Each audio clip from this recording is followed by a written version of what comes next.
तो ऐसी सरकार का कोई मतलब नहीं है, कोई फायदा नहीं है। ये कोई आतंकवादी है, ये कोई चोर है, ये कोई लुटेरे हैं, क्योंकि युवा एक समय तक ही झेलता है। शर्म आनी चाहिए, क्यों है सरकार में। ऐसे हम पीछे हटने वाले नहीं है, कमजोर पड़ने वाले नहीं है। भजन लाल जी को फिर दिल्ली जाने की जरूरत नहीं होगी, आराम से घर रहो, मौज करो।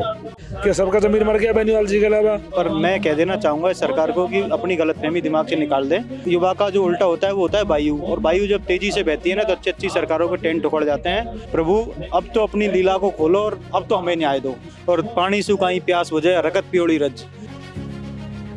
देखिए, लगातार जो है शहीद स्मारक पर युवाओं द्वारा एसआई भर्ती को लेकर, तमाम मुद्दों को लेकर यहाँ पर धरना प्रदर्शन हो रहा है और सरकार से मांग कर रहे हैं अपनी। हमारे साथ मनोज मीणा जी हैं। चौथा दिन धरना प्रदर्शन का है। अब तक सरकार ने क्या? सरकार सो रही है ना, इसीलिए 4 दिन हो गए। अभी देख रहे सरकार कब जगती है कुंभकर्ण नींद से। लेकिन इस बार सरकार को बिना जगाए घर नहीं जाएंगे और सरकार को जागना पड़ेगा। एसआई भर्ती का मुद्दा हो, चाहे महिला आरक्षण के हमारे साथी बैठे हैं, पुराना हमारा बड़ा मुद्दा रहा है, ये भी साथ में आए। इनका मुद्दा हो, नॉर्मलाइजेशन का मुद्दा हो, पुलिस कांस्टेबल आयु छूट का मुद्दा हो, चतुर्थ श्रेणी भर्ती में फॉर्म भरने से बच्चे छूट के उनका मुद्दा हो। तो तमाम युवाओं के मुद्दे हैं ऐसे जिनको लेकर बच्चे परेशान हैं, दुखी है और लंबे समय से गुहार लगा रहे हैं। लेकिन लगता है कि प्रदेश के मुखिया गहरी नींद में है। उन्हें जयपुर से दिल्ली इसके अलावा फुर्सत नहीं मिलती है। उनको एक बार शहीद स्मारक की तरफ आकर देखना चाहिए कि ये बच्चे 44 डिग्री टेम्परेचर में धरने पे बैठे हैं। इनका कोई गुनाह है? ये कोई आतंकवादी है, ये कोई चोर है, ये कोई लुटेरे हैं, ये अपना हक मांग रहे हैं।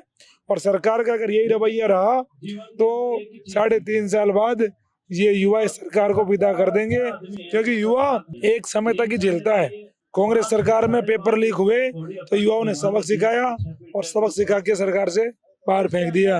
ये युवाओं ने कहा अब की बार नहीं सहेगा राजस्थान, तो इस बार सरकार नहीं सुन रही तो क्या रहेगा? क्या नहीं सहेगा राजस्थान?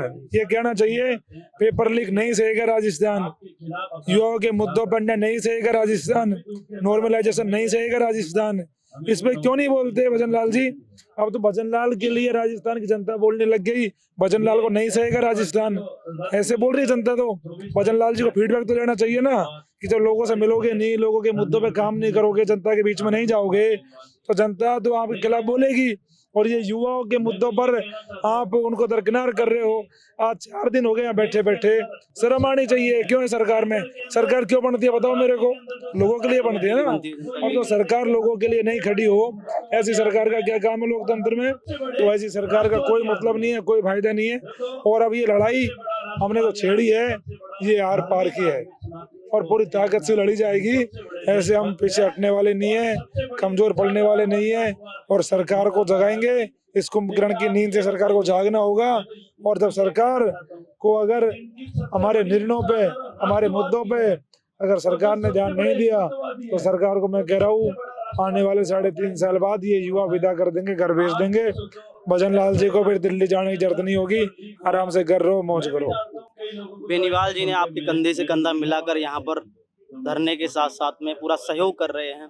क्या लगता है, झंडा गाड़ा है नहीं? हाँ, बेनीवाल जी हमेशा देखो युवाओं के साथ में रहे, शोषित, वंचित, गरीब, पीड़ित, दलित सबके साथ रहते बेनीवाल जी। और जब उनको लगा कि प्रदेश के युवा तकलीफ में हैं, परेशानियों में है, तो वो निकल के आए और उन्होंने कहा हम लड़ेंगे साथ मिलके लड़ाई। मेरे से बात हुई उनकी, उन्होंने कहा साथ मिलके लड़ेंगे। हम तो लड़ रहे थे 1.5 साल से, 2021 से लड़ रहे थे, वैसे तो इस सरकार में 1.5 साल से लड़ रहे थे। उन्होंने कहा मनोज साथ मिलकर लड़ेंगे, तो साथ मिलकर लड़ रहे हैं और हम भी कंधे से कंधा मिलाकर उनके साथ खड़े हैं, लड़ रहे हैं। लेकिन सवाल ये है कि प्रदेश में 200 MLA है, 25 सांसद है, 10 राज्यसभा सांसद है।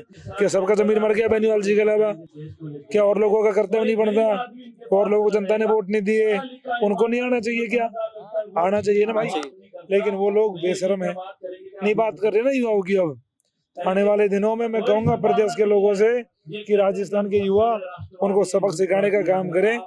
ऐसे लोगों को सदन में जिता के नहीं भेजे जो आम जन गरीब किसान की बात नहीं करते हो। ऐसे लोगों को घर बैठाने का काम करें। शेर सिंह योगी जी, सरकार जो है यहाँ से लगातार युवाओं की आवाज पहुंच रही है सरकार तक, लेकिन सरकार जो है टस से मस होने का नाम नहीं ले रही। आखिर वजह क्या है, कारण क्या है? देखिए, ये सरकार एसआई भर्ती के नाम पे सत्ता में आई थी और ऐसा नहीं है कि सरकार के कानों तक आवाज नहीं पहुंच रही है। सरकार के कानों तक 101% आवाज पहुंच रही है। पर मैं कह देना चाहूंगा इस सरकार को कि अपनी गलतफहमी दिमाग से निकाल दे। ये युवा है और युवा जब अपनी युवा का जो उल्टा होता है वो होता है वायु, और वायु जब तेजी से बहती है ना तो अच्छी अच्छी सरकारों के टेंट उखड़ जाते हैं। तो भजन लाल जी से मैं निवेदन करना चाहूंगा कि साहब, आप किसान का बेटा अपने आप को कहते हो, तो हम सब किसानों के बच्चे और हमारी तरफ देखिए और अपनी आंखें खोलिए। प्रभु अब तो अपनी लीला को खोलो और अब तो हमें न्याय दो। ये बच्चे उन गरीब किसानों के बच्चे हैं जो बेचारे गर्मी में मेहनत करते हैं, सर्दियों में खेतों को पानी देने का काम करते हैं। जैसे आपको पता है कि ग्रामीण क्षेत्रों में जो एजुकेशन का लेवल क्या होता है, जैसे तैसे आर्थिक हालात बहुत कमजोर है। आपको पता है कि हमारे कम किसानों के बच्चे, हमारे पास जमीनें नहीं है, और अगर जमीनें है भी तो पानी की कमी है। बहुत ही कमजोर आर्थिक हालातों के बीच हम लोग अपना मेहनत करते हैं। ग्रामीण क्षेत्रों में लगभग आर्थिक स्थिति होती है वो कमजोरी। बिल्कुल, हमारे बुजुर्ग बेचारे खेतीबाड़ी करते हैं या फिर भेड़ बकरी का पालन करते हैं और उन्हीं को पशुधन को बेच के और हम लोगों की फीस भरने का काम करते हैं और हम लोगों को जयपुर और दिल्ली जैसे शहरों में पढ़ने के लिए भेजते हैं। तो आप सोच सकते हो कि कितनी हमारे साथ साथ उन लोगों के भी सपने धाराशायी होते ही हैं। तो मैं सरकार को अब तो 4 दिन हम लोगों को यहाँ धरने पे बैठे हुए हो गई, तो वो वाली बात होगी कि हो गई पीर पर्वत सी अब पिघलनी चाहिए, इस हिमालय से कोई गंगा निकलनी चाहिए। हंगामा खड़ा करना हमारा मकसद नहीं, मेरी कोशिश है कि ये सूरत बदलनी चाहिए। तो बिल्कुल, क्या लगता है सूरत बदलेगी? देखो, उम्मीद तो है, बाकी तो बदलना हमें आता है। और अब से पहले भी हमने बहुत बार, ये भजनलाल तो बहुत छोटी चीज है, हमने तो बहुत बड़ी बड़ी सरकारों को झुकाने का काम किया है, क्योंकि युवा राजस्थान का भी कमजोर नहीं पड़ा है। ये लोग, भाई राजस्थान का युवा अगर कमजोर पड़ गया तो ये मान लेना कि अब देश में क्रांति होना बंद हो जाएंगी। राजस्थान को क्रांति का गढ़ कहा जाता है। मैं आपको कहना चाहूंगा कि किसी कवि ने राजस्थान के बारे में लोग कुछ मजाक उड़ा रहे थे कि बादल जब राजस्थान की धरती पे जब गरज रहा था तो किसी कवि ने उनसे कहा था कि इन धरती पर गाजता है बादल थोड़ो लज्ज, और पानी सुखाई प्यास वजह रगत पियोड़ी रज। तो हम लोग तो इस क्रांतिकारी भूमि के लोग हैं, तो बिल्कुल हम पीछे हटने वाले नहीं है। कहना चाहेंगे? देखिए, तमाम जो युवा है वो यही मांग कर रहा है। लगातार 4था दिन है आज धरना प्रदर्शन का। हनुमान बेनीवाल जी के नेतृत्व में शहीद स्मारक पर ये युवा यहाँ जो बैठा है वो यही उम्मीद से बैठा है कि कब जो है भजन लाल सरकार सुने उनकी और न्याय करे। बने रहिए हमारे साथ, भारत रफ्तार।